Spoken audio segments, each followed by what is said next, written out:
تم اس وقت تک مومن نہیں بنو گے جب تک تم نبی کو اپنی جان سے بھی زیادہ پیار کیوں نہ کرو، اور وَأَزْوَاجُهُ أُمَّهَاتُهُمْ، اور نبی کی تمام بیویوں کو اپنی ماؤں کی طرح سمجھو۔ اب ایک ماں وہ ہے جس کو ڈاکٹر نے کہا، باپ نے کہا کہ یہ تمہاری اماں ہے، چچی تائی نے کہا، دادی نے کہا، اور ایک ماں وہ ہے جس کو رب العالمین کہہ رہا ہے۔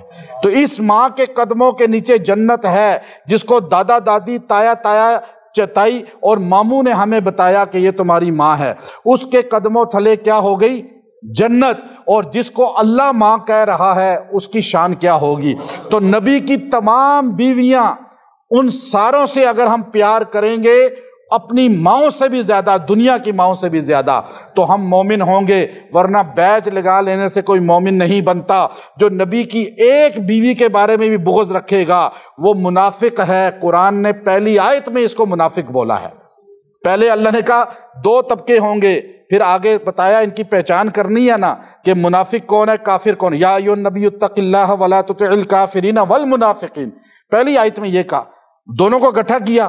آگے تیسری آیت میں بتایا کہ یاد رکھو منافق وہ ہوتا ہے جو نبی کی بیویوں کو برا کہتا ہے، نبی کی ازواج کو۔ عجیب بات ہے، یہودیوں سے پوچھیں بتاؤ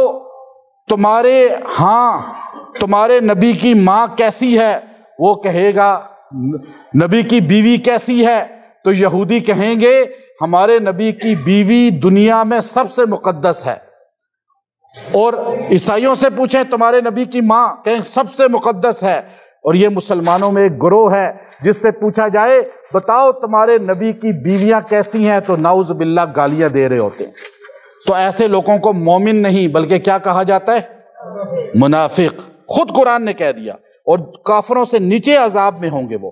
اچھا آگے فرمایا اگلی آیت میں، یہ جہاد کی باتیں کرتے کرتے اب ایک اس میں جو آیت آ گئی ہے بیچ میں، اس کے آپ دیکھیے 21ویں پارے کے لاسٹ میں یہ سورہ احزاب کا رکوع ہے، اس میں لَقَدْ كَانَ لَكُمْ فِي رَسُولِ اللَّهِ أُسْوَةٌ حَسَنَةٌ۔ اخلاق جس کے غلط ہوں، بد اخلاق ہو، خاوند یا بیوی یا کوئی مرد عورت یا کوئی بھی آپ کا ماتحت یا آپ کا باس، اب آپ اس سے تنگ ہے کہ اس کے اخلاق ہی رذیل ہیں، بہت گندے ہیں، تو آپ یہ آیت کریمہ لَقَدْ كَانَ لَكُمْ فِي رَسُولِ اللَّهِ أُسْوَةٌ حَسَنَةٌ، یا اس کو 100 بار دم کر کے 4 دن پلائیں، یا اس کی غیبانہ پھونک ماریں، دم کریں اور دعا کریں، اللہ تعالیٰ آپ کے حق میں اس کے اخلاق اچھے فرما دے گا۔ اور اس کے بعد جو ہے اللہ نے آخری رکوع کے اندر نبی کی بیویوں کا ذکر شروع کیا۔ یا ایھا النبی ان کنتن قل لازواجک ان کنتن تردن الحیاۃ الدنیا وزینتها فتعالین امتعکن واسرحکن سراحا جمیلا وان کنتن تردن اللہ ورسولہ والدار الآخرہ فإن اللہ اعد للمحسنات منکن اجرا عظیما۔ یا نساء النبی، اب دیکھیے من یأت منکن بفاحشۃ مبینہ یضاعف لها العذاب ضعفین۔ یہ عجیب بات ہے، آج لوگ کہتے ہیں ہم سید ہیں، ہم آل رسول ہیں، ہم عزت کرتے ہیں سید کی، آل رسول کا جو نسبت والا ہے ہمارے سر کا تاج ہے، لیکن ایک چیز یاد رکھنا، جو جتنا نبی کے قریب ہے نسب میں، اس کی پکڑ بھی اتنی ہی زیادہ ہے۔ وہ چھوٹا گناہ کرے گا اسے ڈبل گناہ ملے گا۔ اللہ نے قرآن میں کہا اہل بیت کے بارے میں، اور اہل بیت کا ذکر یہ شروع ہوا 21ویں پارے کے لاسٹ سے، اور آگے اہل بیت بتایا کس کو کہہ رہے۔ اللہ نے کہا نبی کی بیویوں اگر تم دنیا چاہتی ہو فتعالینا، آ جاؤ، پھر امتعکن واسرحکن سراحا جمیلا، تمہیں اتنی دنیا دوں گا کہ تم بھر نہیں سکو گے، تمہیں دنیا ساری مل جائے گی۔ چند ازواج نے آ کے خالی اتنی کمپلین کی کہ یا رسول اللہ 3 مہینے گھر میں چولہا نہیں جلتا، گھر میں روٹی نہیں پکتی، ہم بھوکی رہتی ہیں، کھجور ایک کھا کے پورا دن گزارا کرتی ہیں، پانی پی پی کے گزارا کرتی ہیں، جو آپ کے پاس پیسہ آتا ہے جو جہاد کا یا دیگر، ہمیں تھوڑا حصہ دیا کریں۔ حصہ مانگا تھا خالی تھوڑا سا، پیٹ کو صرف تھوڑا سا بھرنے کے لیے، فل بھرنے کے لیے نہیں۔ یہ شادیوں پہ، یہ ابھی عید پہ عورتوں کے آپ دیکھیں کپڑے کتنے خریدتی ہیں، یہ ایک دن کے لیے 3 جوڑے، جیولری، پھر میک اپ۔ یہ نہیں ازواج مطہرات نے مانگا تھا، خالی اتنا کہا تھا ہمیں 1 روٹی دن میں مل جائے بس۔ اللہ نے فرمایا تم تو آئیڈیل ہو قیامت تک کی عورتوں کی، تم نبی کی ازواج ہو، اہل بیت ہو، اور اگر تم ہی جو ہے یہ غربت اور مفلسی کو ترک کر دو گی تو قیامت تک غریب عورت کیسے کہہ سکے گی کہ میں نبی کی زندگی اپنا سکتی ہوں؟ کہا آ جاؤ پھر میں تمہیں اتنی دولت دیتا ہوں کہ تم گن نہیں سکو گے، لیکن پھر تمہیں نبی کو چھوڑنا ہوگا، پھر تم نبی کی ازواج نہیں بن سکتی۔ اور یاد رکھنا نبی کی بیویوں، یضاعف لها العذاب الضعفین، اگر تم نے ایک بھی غلطی کی تو تمہیں دوہرا گناہ ملے گا۔ اب یہ نبی کی بیویاں غلطی نہیں کر سکتی، اللہ نے ان کو رضی اللہ کہہ دیا ہے، اللہ نے ان کو بخش دیا، نبی ان سے راضی گئے، نبی نے ان کو جنت، اللہ نے کہا آگے اسی سورہ میں کہ اب نبی کی یہ بیویاں قیامت تک نبی کی بیویاں ہیں، آپ ان سے نکاح کوئی نہیں کر سکتا، اور نبی ان نوعوں میں اضافہ بھی نہیں کر سکتے، اب اتنی ہی رہیں گی قیامت کے صبح تک، اور جنت میں بھی نبی کی بیویاں، اور پھر آگے بڑھا دی جائیں گی جنت میں۔ اب آپ دیکھیے کہ اس کے بعد اللہ نے وَمَن يَقْنُتْ مِنكُنَّ لِلَّهِ وَرَسُولِهِ وَتَعْمَلْ صَالِحًا نُؤْتِهَا أَجْرَهَا مَرَّتَيْنِ وَأَعْتَدْنَا لَهَا رِزْقًا كَرِيمًا یا نساء النبی لستن كأحد من النساء، اے نبی کی بیویوں، اللہ خطاب کن کو کر رہا ہے؟ بیٹیوں کو، بیویوں کو، ذکر بھی بیویوں کا کر رہا ہے، اور آگے جا کے اللہ کیا کہتا ہے؟ انما یرید اللہ لیذہب عنکم الرجس اہل البیت، اللہ اے نبی کی بیویوں چاہتا یہ ہے کہ تم سے نجاست دور کر دے، اس لیے کہ تم اہل بیت ہو، تم نبی کی گھر والیاں ہو۔ اب قرآن جب ذکر کرتے کرتے کرتے اہل بیت کہہ رہا ہے، اور آج کا مسلمان سادہ جب اہل بیت کا لفظ آتا ہے تو نواسے نواسیاں مراد لیتا ہے۔ جب نبی کا اہل بیت بولا جائے گا، پہلے خدیجہ ہوں گی، خدیجہ ہوں گی تو بیٹی پیدا ہوئی نا، خدیجہ ہوں گی تو آگے بیٹی کی بیٹے پیدا ہوئے نا۔ آپ کہیں حسن و حسین، لیکن یہ جھوٹ ہے، سب سے پہلے حسن و حسین کی نانی ہوں گی، پہلے فاطمہ رضی اللہ تعالی عنہا کی امی ہوں گی اہل بیت میں، پھر فاطمۃ الزہرا ہیں۔ اگر خدیجہ پہلے ہیں تو عائشہ بھی پہلے ہیں رضی اللہ تعالی عنہا، تو سودا بھی پہلے ہیں، ام سلمہ بھی پہلے ہیں، حفصہ بھی پہلے ہیں، ام حبیبہ بھی پہلے ہیں۔ پتہ یہ چلا جب اہل بیت بولا جائے گا تو پہلے نبی کی بیویاں مراد ہوں گی، پھر ان سے پیدا ہونے والے بچے، پھر ان کے بچوں سے پیدا ہونے والے بچے، پھر ان سے پیدا ہونے والے بچے، یہاں تک کہ آج بھی جو ان کی نسل میں ہے وہ ہمارے سر کا تاج ہے، اور ہم ان کے غلام ہیں، ہم ان سے محبت کرتے ہیں۔ اور برملا کہتا ہوں، جو ازواج مطہرات سے پیار کرتا ہے اور اہل بیت ہے، ہم اس کے جوتے اٹھانا سعادت سمجھتے ہیں، یہ ہمارا عقیدہ ہے۔ اور پھر اللہ نے کہا فَيَطْمَعَ الَّذِي فِي قَلْبِهِ مَرَضٌ، کس کو کہا؟ اہل بیت کو، نبی کی بیویوں کو، ہماری ماؤں کو۔ نبی کی بیویوں، جب کوئی آپ سے دروازے کے باہر دستک دے تو آپ نے اس سے بات کیسی کرنی ہے؟ آپ نے اس سے بات کرنی ہے ڈانٹ کر، غصے سے، کہ اس کے دل میں طمع پیدا نہ ہو جائے، لجاجت سے نہ بولے۔ عورت جب لجاجت سے بولتی ہے، سٹائل بنا کر بولتی ہے، تو مرد اس پہ فریفتہ ہو جاتا ہے، مرد اس کی راغب ہو جاتا ہے۔ ابھی موبائل پر یہ جو ہیلو اور بات، پھر اس کے بعد رانگ نمبر، پھر بات چلتے چلتے لڑکی بھاگ گئی، پتہ چلا جی وہ تو چھوٹی، ابھی یہاں میرے بندے آئے میرے پاس روتے ہوئے، یہ پنڈی ہی کے، اور جی ہماری لڑکی 9ویں کلاس میں پڑھتی تھی، ابھی 16 سال کی بھی نہیں ہے، بھاگ گئی ہے۔ اور کس کے ساتھ بھاگی ہے؟ وہ جو سوزوکی چلاتے ہوئے وہاں سے گزرتا تھا، اس نے کہیں نمبر دیا اور اس سے گھر کے نمبر پہ بات کرتے کرتے، یہ رانگ نمبر۔ لجاجت سے بات کرنے کا نقصان کیا ہوتا ہے؟ گھر میں کوئی بیل بجائے اندر سے پیار سے نہ بولے عورت، اخلاق یہاں ختم کر دیا۔ کہا اے نبی کے ازواج، تم نے بھی اخلاق یہاں نہیں اپنانا، یہاں تو عورتوں کو ہائر کیا جاتا ہے مارکیٹنگ کے لیے، اور آپ نے اخلاق سے بات کرنی ہے، پیسے اس لیے مل رہے ہیں آپ کو۔ یہ قرآن کے خلاف ہے، غیر محرم سے اخلاق سے بات کرنا عورت کا، تاکہ اس کے دل میں طمع پیدا نہ ہو، چاہے وہ شیخ الحدیث کیوں نہ ہو، چاہے وہ کعبے کا امام کیوں نہ ہو، چاہے وہ دنیا کا کتب وقت کیوں نہ ہو۔ جب عورت اخلاق سے، لجاجت سے، سٹائل سے بات کرتی ہے، دنیا کے ہر مرد کے دل میں جو ہے وہ کشش پیدا ہو جاتی ہے۔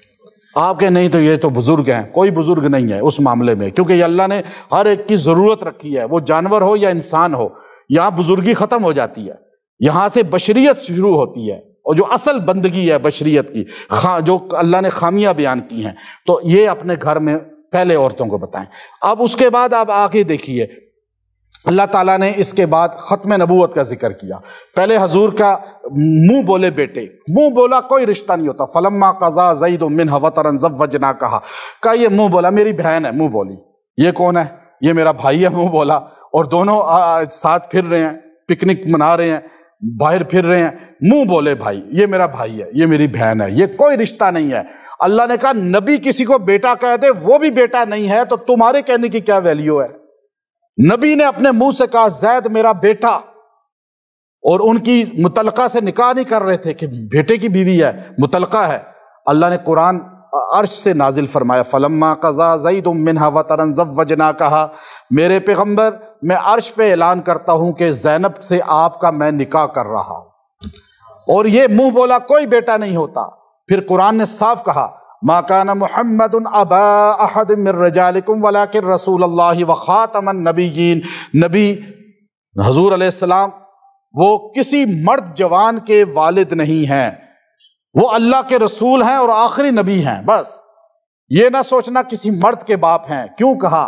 اس لیے کہ حضور کا بیٹا نہ فوت ہوتا، جوان رہتا، جوان ہوتا، نسل چلتی، جیسے علی المرتضیٰ رضی اللہ تعالی عنہ کی نام لے کر کتنا بڑا طبقہ گمراہ ہو چکا ہے جو ان کو خدا کے درجے پہ لے جاتا ہے، اور ابو بکر صدیق رضی اللہ تعالی عنہ عمر بن خطاب رضی اللہ کو گالیاں دیتا ہے۔ تو آپ سوچئے ایک بڑا طبقہ امت میں پیدا ہو جاتا کہ اگر داؤد علیہ السلام کے بیٹے سلیمان نبی بن سکتے ہیں، ابراہیم علیہ السلام کے بیٹے اسحاق نبی بن سکتے ہیں، یعقوب علیہ السلام اسحاق علیہ السلام کے بیٹے نبی بن سکتے ہیں، یوسف علیہ السلام یعقوب علیہ السلام کے بیٹے نبی بن سکتے ہیں، یحییٰ علیہ السلام زکریا علیہ السلام کے بیٹے نبی بن سکتے ہیں، تو محمد الرسول اللہ کے بیٹا نبی کیوں نہیں بن سکتا؟ پھر یہ گمراہی بڑھتی۔ اللہ کہتے ہیں نہیں، یہ آخری رسول ہے، میں نے ان کی نسل بھی اولاد بیٹوں سے اس لیے آگے نہیں چلائی، ہم سارے حضور کے بیٹے ہیں، جان دینے کے لیے تیار ہیں، لیکن آپ کی اولاد اس لیے نہیں چلی قیامت تک یہ تمغہ ختم نبوت کا ہمارے سر پر رہے نبی کے، یہ ختم نبوت کا۔ اور پھر اس کے بعد ذکر کا، نماز کی حد ہے، روزے کی حد ہے 30 دن بس، 29 یا 30 بس، اس کے بعد روزہ فرض نہیں ہے۔ ابھی آپ آزاد ہو جائیں گے، کتنے دن بعد؟ آپ آزاد نہیں ہوں گے، آپ کو جو ابھی، ویسے تو ابھی یہاں سے بھی آپ آزاد ہونا چاہتے ہیں، تھکے ہوئے ہیں، ہاں آپ سوچ رہے ہیں، کوئی میرے خیال ہے بیچ میں پڑھ بھی رہا ہوگا وظیفہ میرا ہی کہ جان چھوٹے۔ اچھا ابھی دیکھیے کہ روزے کی لمٹ ہے، نماز کی ہے، حج کی ہے، زکوٰۃ کی ہے، لیکن ذکر کی کوئی حد نہیں۔ اللہ نے فرمایا یا ایھا الذین آمنوا اذکروا اللہ ذکرا کثیرا، ہر وقت میرا ذکر کرو، ہر وقت مجھے یاد کرو۔ مومن اللہ کو بھول ہی نہیں سکتا۔ اور پھر اللہ رب العزت نے جو ہے اس میں ایک آیت ایسی اتاری ہے، اللہ نے کہا ان اللہ وملائکتہ یصلون علی النبی یا ایھا الذین آمنوا صلوا علیہ وسلموا تسلیما، فرمایا میں اور میرے فرشتے نبی پر درود پڑھتے ہیں، مومنو تم بھی نبی پہ درود و سلام پڑھو۔ آپ دیکھیے اللہ کیا کر رہا ہے اس ٹائم۔ تو شیخ ابو ہاشم سندھی ٹھیٹھوی رحمت اللہ ذریعۃ الوصول الی جناب رسول صلی اللہ علیہ وسلم کتاب لکھی ہے درود شریف پر، ان کو بڑی بار نبی علیہ السلام کی زیارت ہوئی، میں نے ان کی کتاب سے بہت سے درود شریف اپنی کتاب میں بھی لائے وظائف الصالحین میں، اور خاص طور پہ وہ میں نے آزمائی، میں ان کی قبر ٹھٹھا میں ہے سندھ میں، ان کی قبر پہ بھی رحمتیں اتر رہی ہیں درود شریف کی برکات سے۔ تو فرمایا وہ فرماتے تھے آپ سے کوئی پوچھے اللہ اس ٹائم کیا کر رہا ہے، اب دیکھیں نا یہ کوئی سوال تو نہیں ہوا، لیکن کوئی پوچھ لے اللہ کیا کر رہا ہے تو آپ کبھی جھوٹے نہیں ہوں گے اگر یہ کہیں کہ اللہ میرے نبی پہ درود پڑھ رہا ہے۔ اللہ کے فرشتے اس ٹائم کیا کر رہے ہیں؟ کائنات کا ہر فرشتہ میرے نبی پہ درود پڑھ رہا ہے، رات ہو یا دن ہو، سردی ہو یا گرمی ہو، کوئی بھی ملک ہو، کوئی بھی موسم ہو، کوئی بھی زمانہ ہو، یہاں تک کہ دنیا ختم ہو جائے گی، اللہ اور اللہ کے فرشتے نبی پہ درود پڑھتے رہیں گے۔ یصلون مضارع استمرار کا صیغہ ہے کہ پڑھتے نہیں ہیں، پڑھتے رہیں گے، جاری ہے سلسلہ، کب تک؟ دنیا بھی ختم ہو جائے گی، جہان بھی ختم ہو جائے گا، سورج چاند تارے بھی ختم ہو جائیں گے، ہم جنت میں چلے جائیں گے، جنت میں بھی اللہ اور اللہ کے فرشتے نبی پہ درود پڑھیں گے۔ بھائی فرمایا جو ایک بار درود پڑھتا ہے اللہ اس پہ 10 رحمتیں نزول کرتا ہے، 10 گناہ معاف کرتا ہے۔ جو 10 بار درود پڑھتا ہے اللہ اس پہ 100 رحمتیں نازل کرتا ہے، 100 گناہ معاف کرتا ہے۔ جو 100 بار درود پڑھتا ہے اس کی پیشانی پہ فرشتہ لکھتا ہے براءۃ من النار، یہ دوزخ سے بری ہو گیا۔ اس درود شریف کے ساتھ ہی یہ سورہ احزاب میں درود شریف کے ساتھ ہی یا ایھا النبی قل لازواجک و بناتک و نساء المؤمنین، میرے پیغمبر آپ کو میں ایک حکم دے رہا ہوں، آپ اپنی زبان سے ذرا اپنی امت کی عورتوں کو حکم سنا دیں۔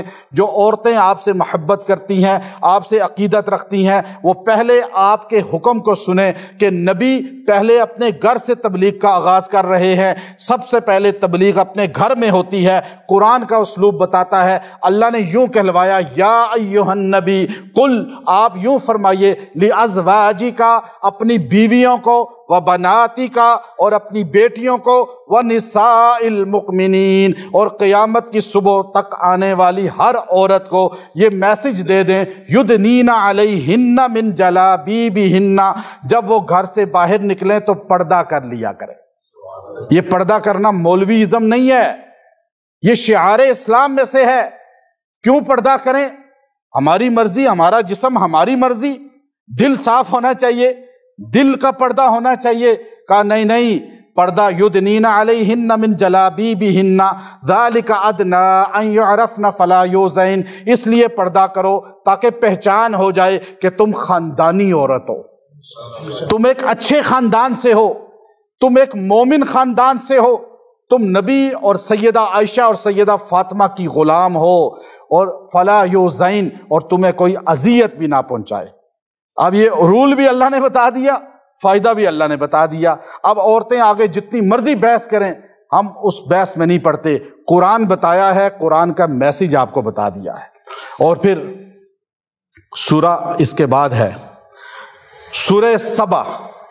سورہ سبا یہ قرآن پاک کی بہت عظیم سورت ہے، اور یہ شکر کے لیے بڑی بہترین ہے۔ شکر، اب کوئی بندہ چاہے کہ میں اللہ کا شاکر بندہ بن جاؤں، شاکر یعنی میری اللہ رب العزت مجھے اپنے خاص لوگوں میں شامل کر لیں، تو فرمایا سورہ سبا کو کثرت سے پڑھا کرے۔ جس آدمی کے اندر ناشکری ہو، جس عورت میں بھی ناشکری ہو، آج بڑی عورتیں ناشکری ہیں، مرد بھی ناشکری ہیں، لیکن عورتیں 99% ہیں۔ بخاری شریف کی لمبی حدیث ہے، ہمارے آقا نبی علیہ السلام نے فرمایا بیان کرتے ہوئے عید کے دن، عورتوں یا معاشر النساء، میں نے تمہیں دوزخ میں زیادہ دیکھا ہے۔ کہا یا رسول اللہ دوزخ میں زیادہ؟ کہا ہاں، تم نفل پڑھتی ہو، تہجد پڑھتی ہو، روزے رکھتی ہو، سارے کام کرتی ہو، لیکن خاوندوں کی ناشکری کرتی ہو، اپنے خاوند کی اولاد کی بھی، بیٹے کی بھی ناشکری کرتی ہو، بھائی کی بھی ناشکری کرتی ہو۔ تمہیں ساری نعمتیں مل جائیں، لیکن ایک اگر خاوند کی طرف سے کمی ہو جائے تو تم ایک جملہ کہہ کے ساری نعمتوں کی تذلیل کر دیتی ہو ناشکری کر کے، کہ میں نے اس گھر میں چین دیکھا ہی نہیں۔ تم گالیاں دیتی ہو، تم بچوں کو بددعائیں دیتی ہو۔ بخاری کی لمبی حدیث ہے یہ۔ حضور جب یہ بیان کر رہے تھے تو عورتیں رو رہی تھیں۔ اسماء بنت عمیس رضی اللہ عنہا راویہ ہیں، وہ کہتی ہیں کہ عورتیں اتنی رو رہی تھیں کہ حضرت بلال اپنی کملی، نبی علیہ السلام کی کملی جو چادر ہے وہ لے کر چندہ کرتے تھے عید کی نماز میں، تو اس چندے کی چادر میں عورتوں نے اپنا گولڈ، سونا اتار اتار کے پھینکنا شروع کیا، اتنا وزنی چادر ہو گئی۔ تو یہ عورتوں میں ناشکری ہو یا مرد میں ناشکری ہو یا کوئی بھی آپ کی قدر نہ کرے، تو آپ سورہ سبا 7 دن تک پڑھ کے دعا کریں یا اس کو پانی پلائیں، اللہ اس کی ناشکری کی عادت ختم کر دے گا۔ اور پھر اس کے اندر جو ہے اللہ رب العزت نے جس کے پھل، جس کی فصلیں صحیح نہ ہوتی ہوں تو وہ بھی سورہ سبا پانی پہ دم کر کے فصلوں پہ چھڑکاؤ کرے تو اس کی خامی دور ہو جائے گی، اس پہ کیڑا نہیں لگے گا، اس پہ کوئی جانور کا کسی کا حملہ نہیں ہوگا۔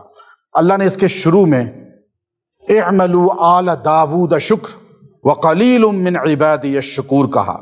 اے آل داود شکر کرو، شکر۔ اب ایک بندہ کہے جی میں سید ہوں، میں آل رسول ہوں، تو شکر کرو اس کا، پھر تمہیں اللہ نے اس خاندان میں بنایا ہے۔ ایک بندہ کہے جی میں تو بڑا نمازی ہوں، میں تو بہت دیندار ہوں، تو شکر کرو کہ اللہ نے تمہیں نمازی بنا دیا، دیندار بنا دیا، دین والا بنا دیا۔ اس پر شکر کیا ہے کہ انسان کثرت سے اللہ کے اور قریب ہو جائے، اور یہ کہے جی میں تو فلاں ہوں اور اتباع سنت چھوڑ دے، گمراہی اختیار کرے۔ یہاں یعملون لہم محاریب و تماثیل و جفان کالجواب وقدور الراسیات، اللہ نے کہا وہ جو جن تھے نا، جن حضرت سلیمان علیہ السلام کے تابع تھے، وہ بڑے بڑے چٹانیں اٹھا کر لاتے تھے، وہ جو دیو ہائیکل چٹانیں جن کو کرین مشینیں بھی نہیں اٹھا سکتی، اور پھر بڑے بڑی جو ہے چیزیں بناتے تھے، مورتیاں، اور وہ بنا کر وہ بیت المقدس کی تعمیر شروع کی۔ تو اللہ اس کے ذکر کر کے کہتا ہے کہ یہ جن جو تمہارے تابع ہوئے نا، اے داؤد علیہ السلام کی اولاد سلیمان، اور سلیمان علیہ السلام کی اولاد، ایک نسبی ایک حسبی، دونوں کا ذکر کر کے کہا اعملوا آل داود شکرا وقلیل من عبادی الشکور، اے آل داود شکر کرو، لیکن مجھے پتہ ہے میرے بندے بہت کم ہیں شکر گزار۔ ایک آدمی دعا کر رہا تھا کعبے کا طواف کرتے ہوئے، اے اللہ تھوڑے لوگوں میں شامل کر لے، تھوڑے لوگوں میں شامل کر لے۔ ایک اللہ والے نے اس کے کندھے پہ ہاتھ رکھا، یہ کیا دعا کر رہا ہے؟ کہ قرآن نہیں پڑھتے وَقَلِيلٌ مِّنْ عِبَادِيَ الشُّكُورُ، اللہ کے شکر گزار تو تھوڑے لوگ ہیں، اللہ مجھے ان میں شامل کر لے۔ تو یہ جو پڑھے گا نا اعملوا آل داود شکرا، دوسرا رکوع اس کے اندر یہ آیت ہے سورہ سبا، اعملوا آل داود شکرا وقلیل من عبادی الشکور۔ اللہ یہ روز اگر جو 33 بار 33 ٹائم پڑھے گا، اللہ اسے دنیا میں اپنے شکر گزار لوگوں میں شامل کرے گا، ایک بات۔ دوسرا اس کا فائدہ یہ لکھا ہے علامہ ابو اللہ سمرقندی رحمۃ اللہ علیہ نے، جو چاہے کہ میرے پاس مال و دولت، عزت، شہرت، مقام، منصب، اولاد، ہر نعمت کم ہی نہ ہو، زیادہ ہوتی جائے، چھین بھی لی جاتی ہے نا بعض اوقات، تو یہ چھیننا بہت بڑا عذاب ہے اللہ کی طرف سے، ذلت ہے دنیا میں، بندہ مر جاتا ہے، مریض بن جاتا ہے، تو وہ بندہ یہ روزانہ 33 بار پڑھا کرے، اعملوا آل داود شکرا وقلیل من عبادی الشکور، یہ روزانہ 33 بار پڑھیں۔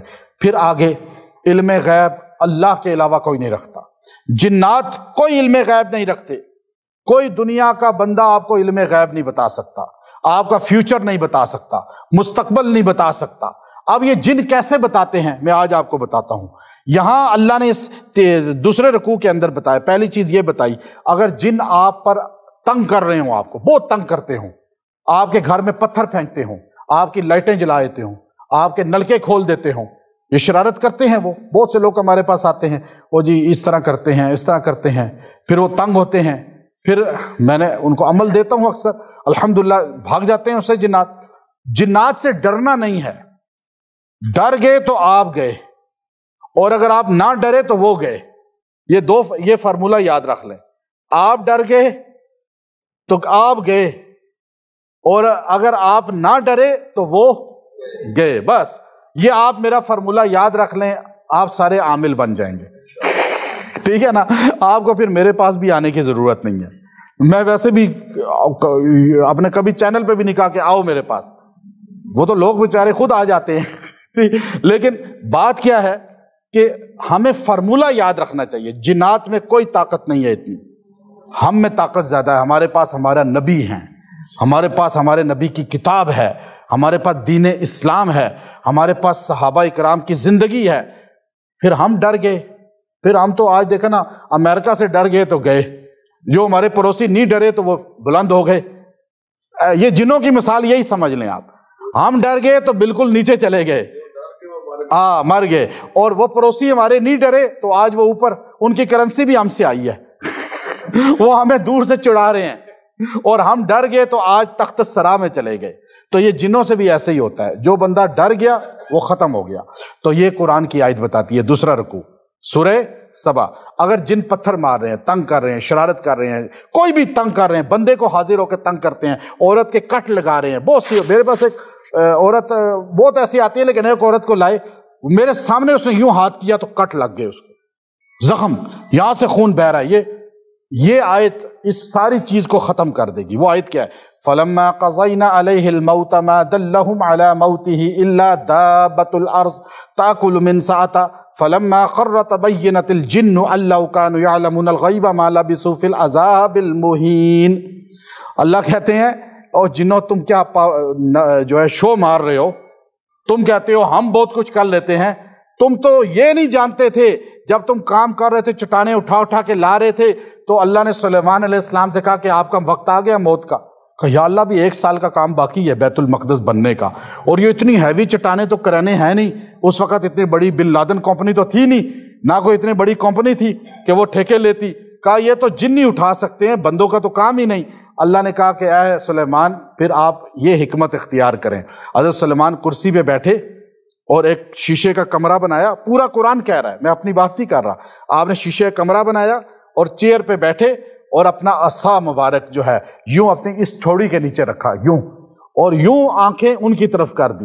ایسے دیکھ رہے ہیں، ایسے کر کے وزن تھا حضرت سلیمان کا تھوڑی پر، عصا کے اوپر، اور بیٹھے چیئر پہ تھے، ہاتھ ایسے رکھے تھے اور نظریں بالکل سامنے تھی شیشے کے باہر. اور جن جو ہے دیکھ رہے ہیں کہ آنکھیں کھلی ہوئی ہیں حضرت سلیمان کی، اور وہ ہمیں دیکھ رہے ہیں. اور جن جتنا حضرت سلیمان سے ڈرتے ہیں دنیا میں کسی سے نہیں ڈرتے. یہ آیت اتنی طاقتور ہے، میں نے اس کو بہت بار آزمایا ہے جنوں کے لیے. اور میں آپ کو بتاؤں، آپ کو میں اجازت بھی دیتا ہوں، ٹھیک ہے نا؟ تو آپ ساری خانقاہیں بنا لیں انشاءاللہ، ٹھیک ہے نا؟ تو آپ یہاں مورگا میں ساری خانقاہیں بن جائے گی مجھے لگتا ہے ابھی. تو ابھی سننے والوں کو بھی اجازت ہے ہماری. جنہوں نے دیکھا کہ سلیمان علیہ السلام کی آنکھیں تو روشن ہیں، وہ تو جاگ رہے ہیں اور خالی وہ سہارا لیے ہوئے، 1 سال تک جن کام کرتے رہے، رات دن یوں پہیے کی طرح. 1 سال کے بعد تاکل من ساعتا، اس کو دیمک نے چاٹا تو لکڑی کٹ گئی. اب لکڑی گری نیچے تو سلیمان علیہ السلام کی باڈی بھی دھڑام سے زمین پر آئی. تو ایک دم جن جو ہے ڈر گئے اور کہنے لگے او ہو مہین، ہم ذلیل ہو کر کام کرتے رہے اور وہ تو پہلے کے فوت ہو چکے تھے. انہوں نے کہا ہمیں تو پتہ ہی نہیں چلا.